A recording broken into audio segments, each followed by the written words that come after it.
wabarakatuh. Waalaikumsalam warahmatullahi wabarakatuh.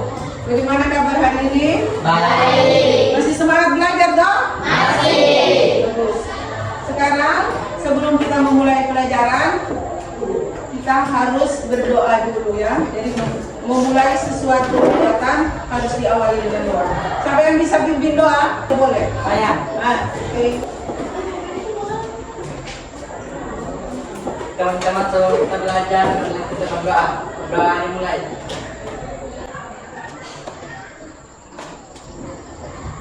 Doa selesai. Oke, terima kasih. Kehadiran. Siapa yang tidak hadir hari ini? Siapa yang tidak hadir hari ini? Aku Lilian. Sakit. Ada orang tuanya ketahuan. Misalnya kalau sakit itu harus ada Kemudian siapa lagi? Amira kenapa? Sakit. Siapa lagi? Dan Setiawan, kenapa juga? apa? Jangan selalu apa, kamu harus ujian. Seperti apa ini, apalagi bisa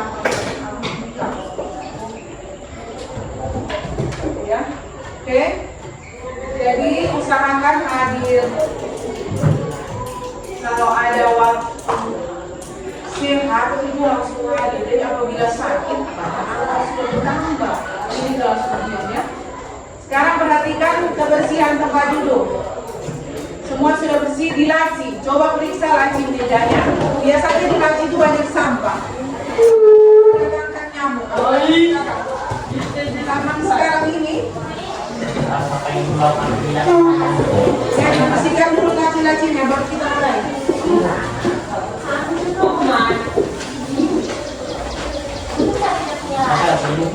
Sudah?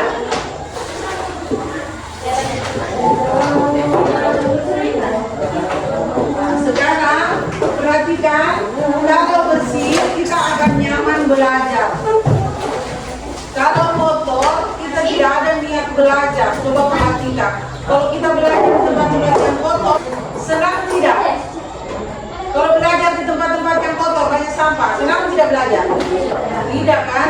Jadi itu di tempat belajar itu harus bersih, menyenangkan, dan belajar itu harus siap. Sekarang siap untuk belajar dong? Siap. Siap menerima pelajaran? Siap? Siap. Aku sudah malas belajar. Oke, ibu tanya dulu. Siapa yang masih ingat pelajaran minggu kemarin?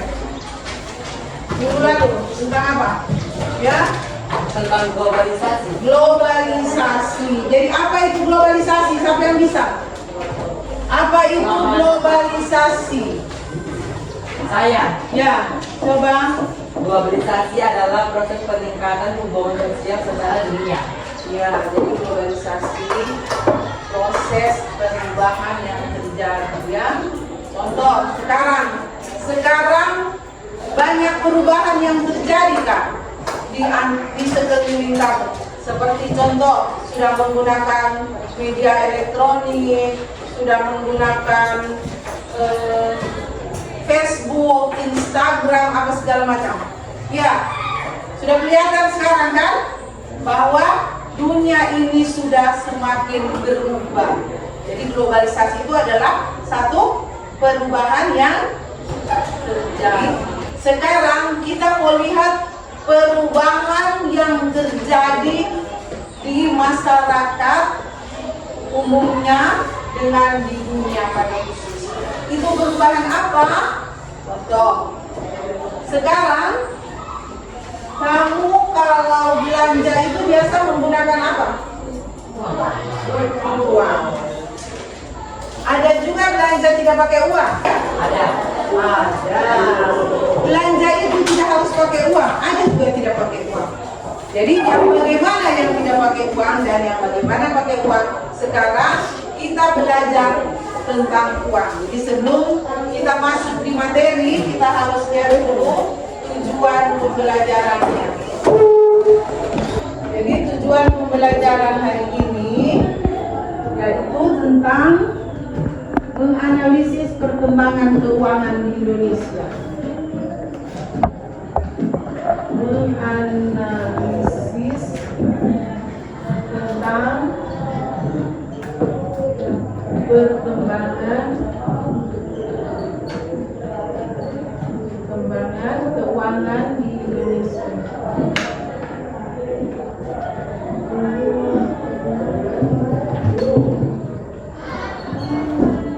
Jadi tujuan pembelajarannya kita hari ini menganalisis tentang perkembangan keuangan di Indonesia. Jadi bagaimana keuangan ini berkembang di negara kita dari hari ini. Kemudian coba buka bukunya di bab 2 tentang perkembangan keuangan. Sudah?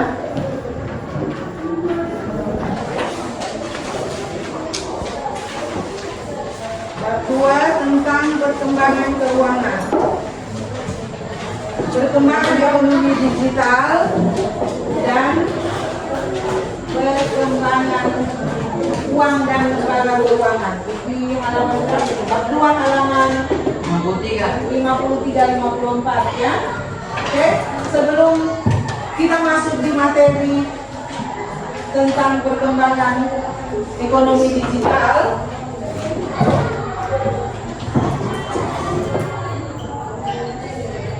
perkembangan ekonomi digital. Ini materi pembahasannya kita hari ini tentang perkembangan ekonomi digital. Jadi sebelum kita masuk ke perkembangan ekonomi digital ini, Ibu membagi dulu kelompok. Satu kelompok bisa 5 atau 4 orang. Jadi boleh duduk per kelompok.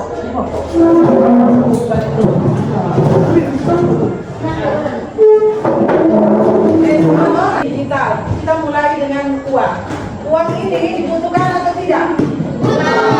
Semua manusia butuh? Yang bagaimana kayaknya namanya uang ini? Alat apa itu? Alat belanja apa lagi? Betul tidak kalau ibu sebut ini uang sebagai alat tukar? Betul. Berarti uang ini merupakan alat tukar. Jadi kita butuh barang, kita kasih uang. Berarti otomatis kita menukar uang dengan barang. Kemudian ada yang namanya juga pada zaman dahulu ya. Pada zaman dahulu itu belum ada yang namanya uang. Di zaman prasejarah, di zaman praaksara, di zaman Nirleka itu belum ada yang namanya uang. Kira-kira apa yang dipakai masyarakat pada masa itu? Pakai sistem apa mereka kalau memerlukan barter? Sistem barter. Apa itu barter? Hah? Apa itu barter? Apa itu barter? Barter pertukaran barang dengan pertukaran barang dengan barang. Contoh, yang bagaimana contoh ini barter ini? Yang bagaimana contohnya? Yang bagaimana contohnya ini barter?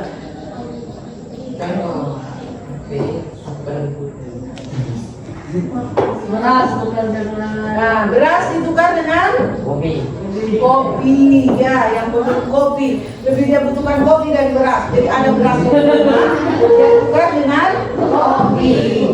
Nah juga yang tinggal di gunung dengan yang tinggal di laut, biasanya yang tinggal di laut itu banyak ikan. Yang di gunung ada ikan tidak? Di gunung adanya apa? Adanya tanaman-tanaman, palawija, jagung, ubi, sayuran. Nah itu barang ditukar dengan ikan. Jadi orang pantai, nelayan itu membawa ikannya kepada pedagang sayur. Dia bilang, oh boleh ini saya tukar apakah dengan ikan? Saya butuh ikan, saya butuh sayur. Itu yang namanya dengan sistem barter. Kemudian sistem tahap uang barang. Ya, bagaimana itu dimaksud dengan tahap uang barang? Coba lihat di bagian B. Ini A, bagian B tahap uang barang.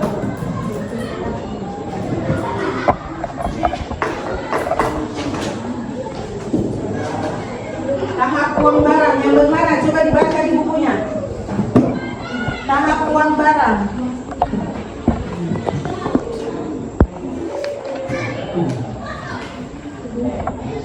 Tahap uang barang ini juga kurang lebih dari sistem barter. Karena kita punya uang, kalau kita tidak punya barang, itu tidak ada gunanya. Kita punya barang, karena kita mau beli yang lain, kita harus butuh uang. Jadi tahap uang barang ini kurang lebih dengan sistem barter. Kemudian yang berikutnya lagi apa? Tahap uang logam. Tahap uang logam. Dulu yang diciptakan pertama itu adalah uang logam. Tahu yang bagaimana model uang logam? Siapa yang punya uang logam? Uang receh. Iya, uang receh. Siapa yang punya? Coba ibu pinjam.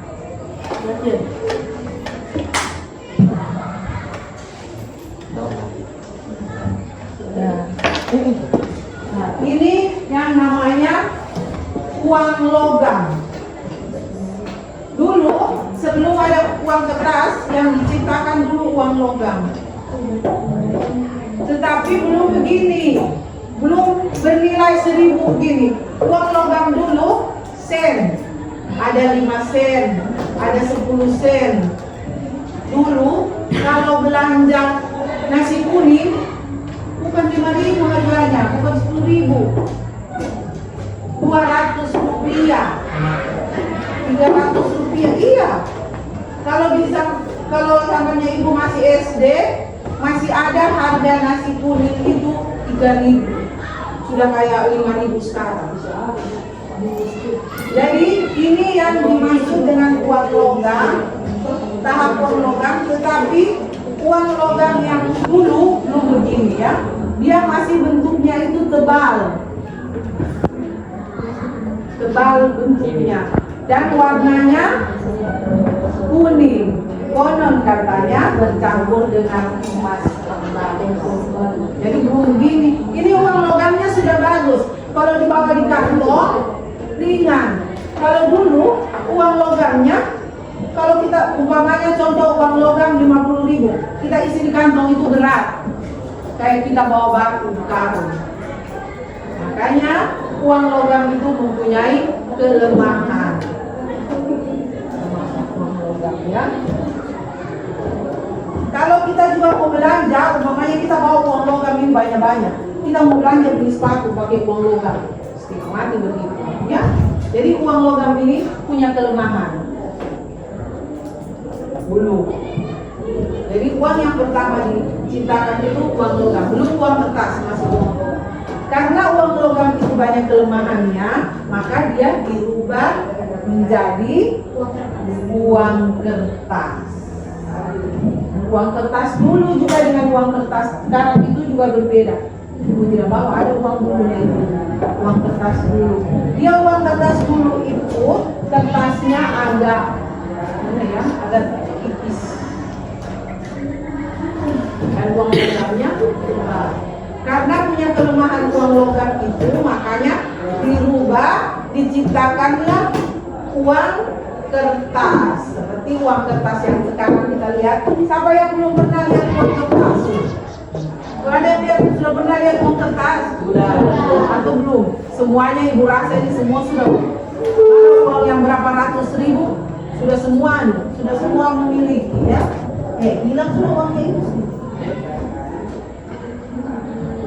Uang kertas itu ya uang seperti ini, berbentuk kertas, tapi bukan kertas buku. Uang kertas ini dia punya kertas khusus, jadi bukan kertas biasa itu yang dibuat, tapi dia punya kertas khusus untuk mencetak uang. Itu dia bisa dilihat di dalamnya. Nah, ada gambar apa di dalamnya itu? Ada gambarnya nenek.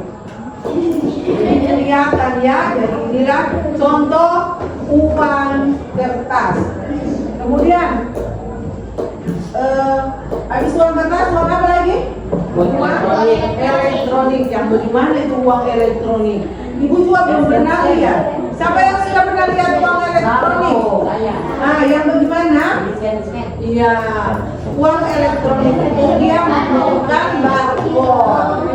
Jadi, tetapi uang elektronik itu kita tidak bisa pakai kalau kita tidak punya saldo. Jadi kita harus menabung dulu di bank. Kita menabung dulu di bank, kemudian uang yang ada di bank itu kita pakai belanja dengan menggunakan barcode. Jadi harus menggunakan itu tadi digital. Jadi itulah perkembangan ekonomi digital karena kita sudah menggunakan HP untuk membayar.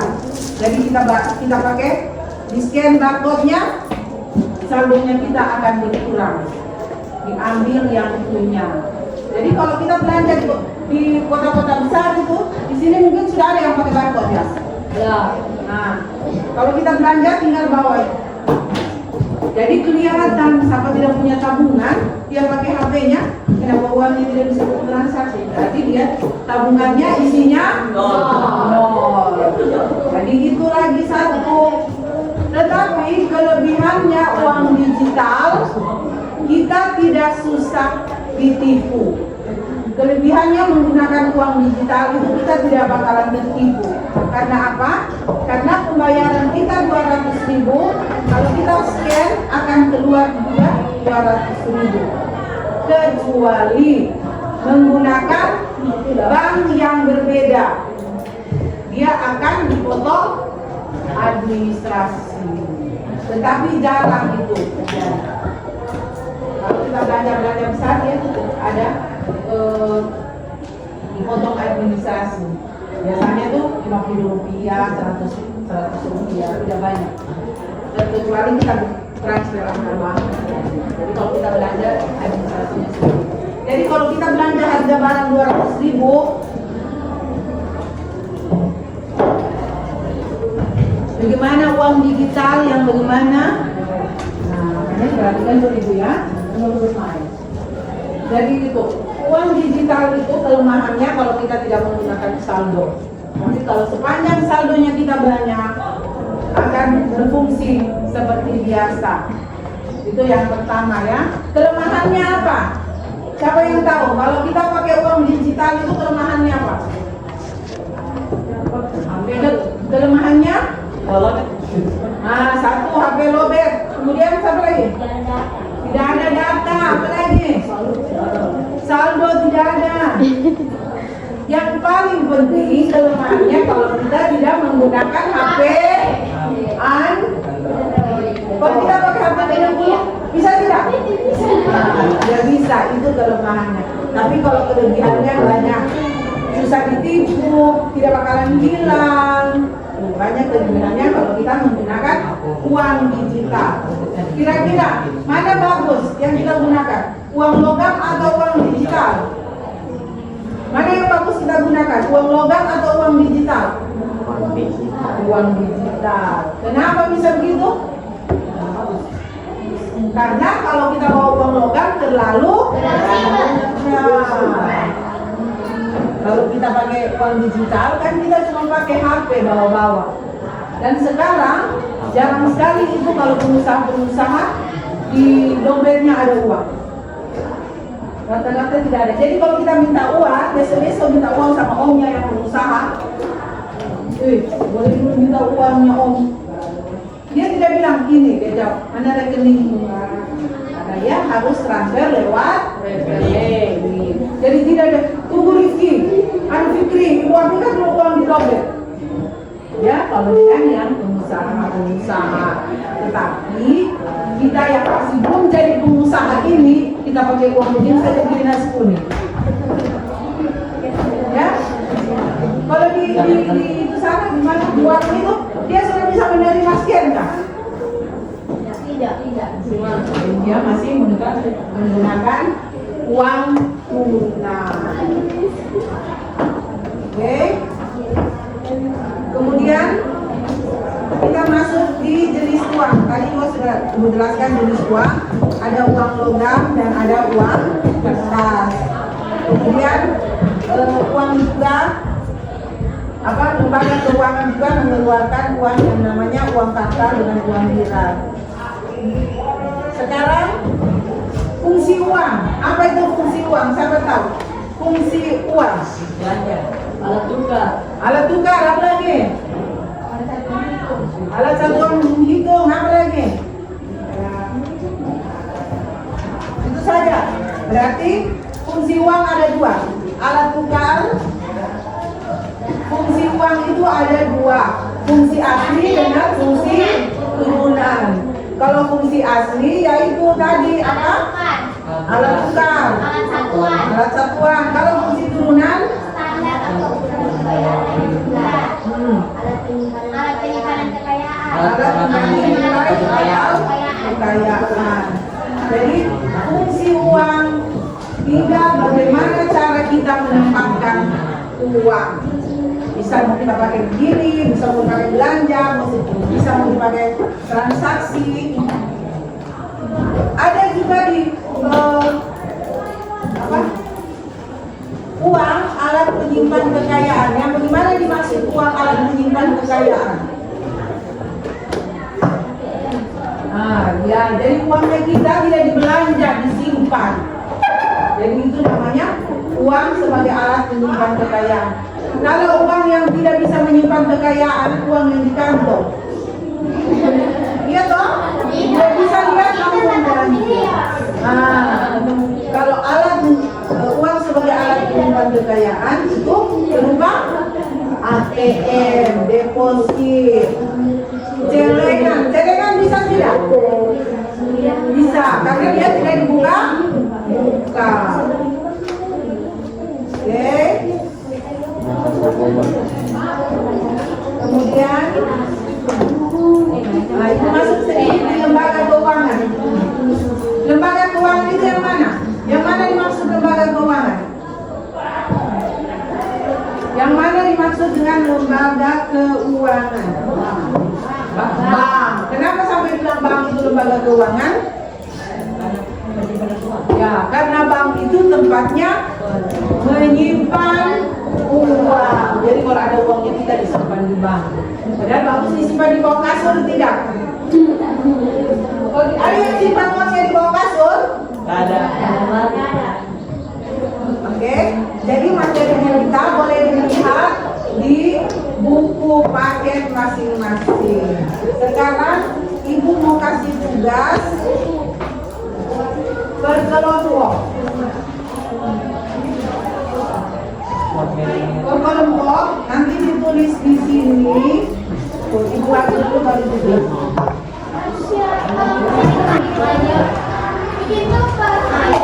Ya boleh balik ke kelompoknya.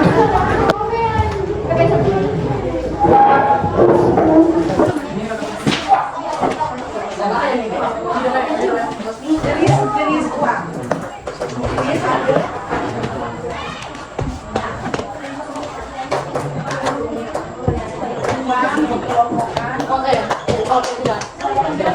Dikelompokkan menjadi uang ada. Ya, kemudian apa deskripsinya itu? Apa maksudnya itu uang? Apa fungsinya itu uang? Fungsi di sini. Jadi kertas dibagi dua, satu uang dikelompokkan menjadi uang apa semua, kemudian deskripsikan. Kalau umpamanya contoh uang digital, ini fungsinya untuk ini. Oke, paham? Sekarang boleh menggunakan spidol, boleh menggunakan bukas.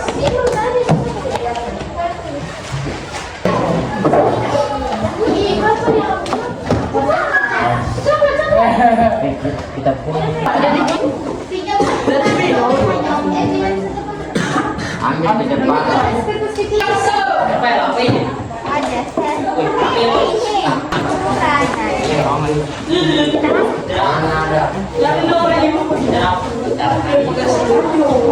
Oh iya. Habis sobat. Kamu tinggal di sini. Di mana? Lihat saja.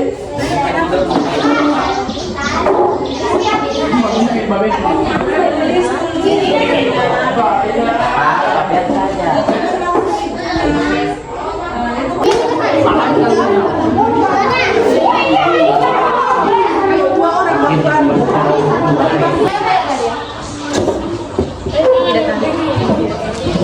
Kita penting saya kamu orang. Pakai nasi, pakai nasi.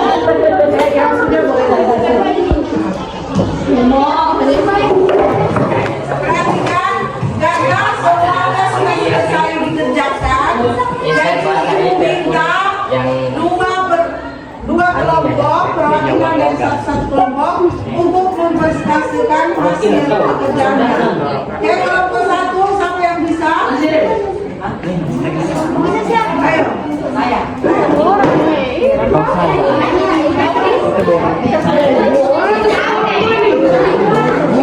Assalamualaikum warahmatullahi wabarakatuh.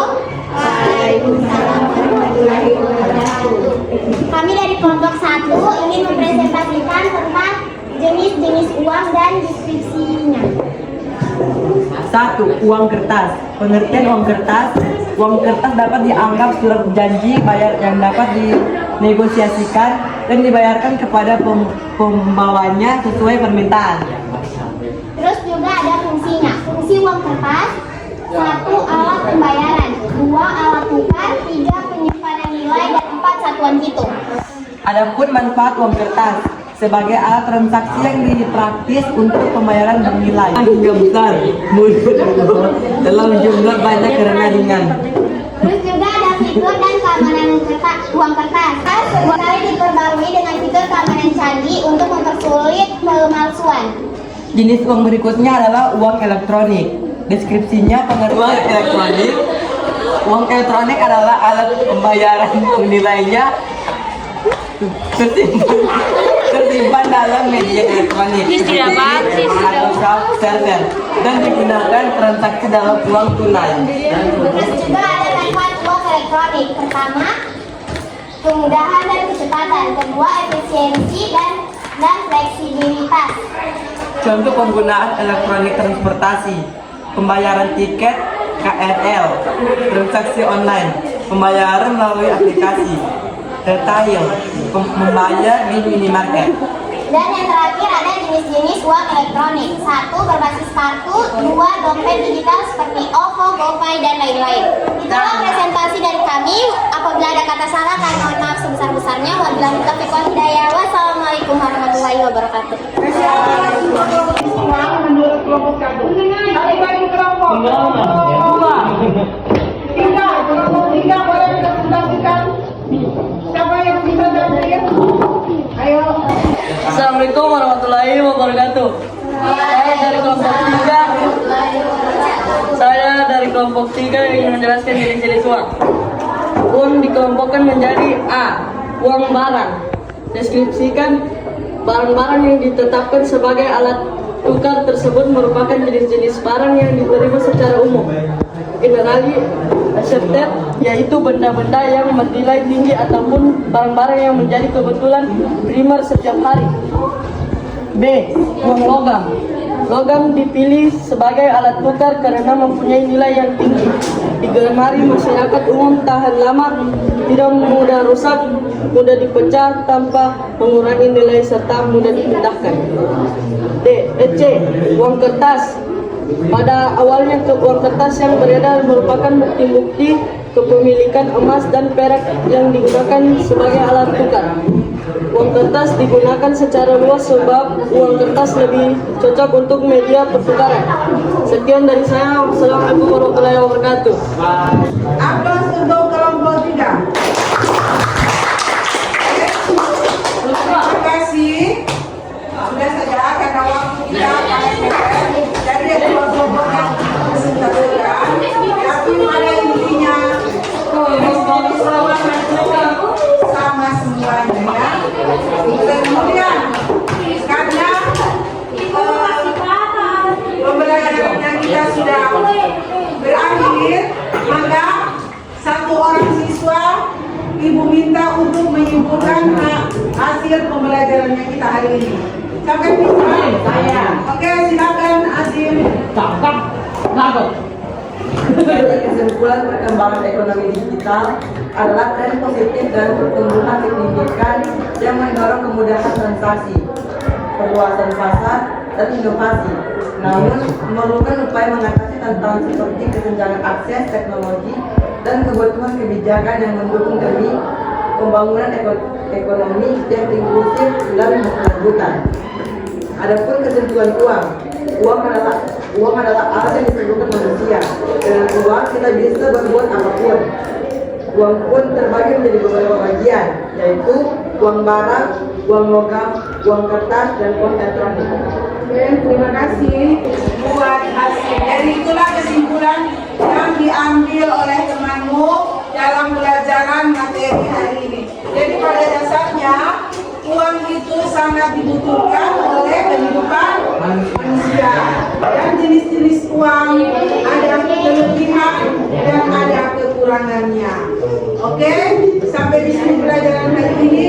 Dan ingat, kita pelajari materi berikutnya itu tentang lembaga keuangan. Jadi sebelum memulai materi berubah dipelajari memang tentang lembaga keuangan. Dan akhirnya Ibu minta maaf, Ibu ucapkan terima kasih. Alhamdulillah. Assalamualaikum warahmatullahi wabarakatuh.